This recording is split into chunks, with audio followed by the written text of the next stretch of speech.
નમસ્કાર, શો ટાઈમમાં આપનું સ્વાગત છે। ભાવનગરના ચાવડી ગેટ વિસ્તારમાં મહાનગરપાલિકાના ડ્રેનેજ વિભાગનું વાહન સળગાવી દેવાના ગુનામાં પોલીસે એક શખ્સની ધરપકડ કરી છે।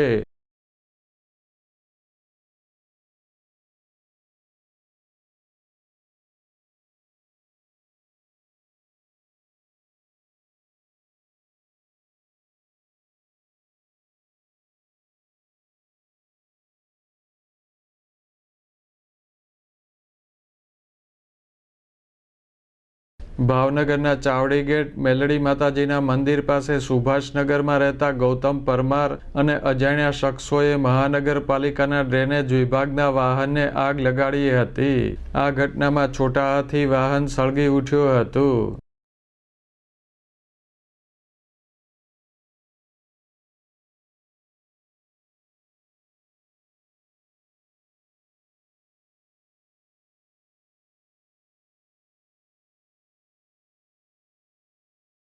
આ બનાવ અંગે વાહનના ચાલક જયદીપભાઈ વાઘેલાએ નીલમબાગ પોલીસ મથકમાં ફરિયાદ નોંધાવી હતી।